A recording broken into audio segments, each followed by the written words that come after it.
ایک موچی تھا، وہ اپنی وہ بوٹ پالش کرتا تھا، جوت بوٹ سیتا تھا ایک بڑے سیٹھ کی دکان کے سامنے. کبھی اس کو پانی پینا ہوتا تو سیٹھ صاحب کی دکان میں چلا جاتا. تو پانی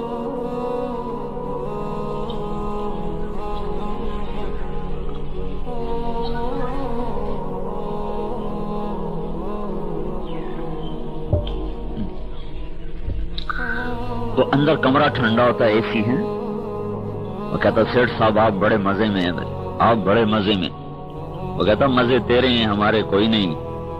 وہ کہا دیکھو جی ٹھنڈے پانی، ٹھنڈے کمرے، مرغے، یہ وہ، آپ مزے میں تو آپ ہم تو 2 آنے 10 آنے روپیہ مشکل سے مزدوری بنتی ہے، رات کی پوری ہوتی، صبح کی نہیں ہوتی. وہ کہا مزے تیرے ہیں. اس کو سمجھ میں نہ آئے. ایک دن اس نے وہ جو پانی پینے آیا تو انہوں نے کہا بھائی یار یہ تھوڑا ہدیہ لے لو. 500 روپے اس کو کٹھا دے دیا. اس نے تو 500 سارے مہینے میں نہیں دیکھنا تھا. تو اس کو دیکھ کے حیران پریشان جیب میں آ رکھا. اور آپ اب بیٹھے تو کام نہ ہو، 500 روپے اندر سے اچھلے. اب میں بوٹ کیوں پالش کروں، میرا تو پورے مہینے کا گزارا ہو گیا. غریب آدمی.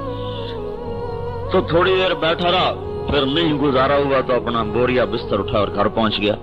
بیوی نے کہا جلدی کیسے آ گئے؟ کہ بس آج طبیعت ذرا ٹھیک نہیں تھی. اب اس کو بھی نہیں بتا رہا کہ 500 روپے. غریب کو سوچو نا، غریب کو. تو اب بے چین کہاں رکھوں یہ پیسے، کہاں رکھوں؟ ایک گھڑے میں رکھے. اب اس کے پاس سیب تھے. تھوڑی دیر کے بعد خیال ہے گھڑے میں کسی نے ہاتھ ڈالا تو پھر کیا ہوگا.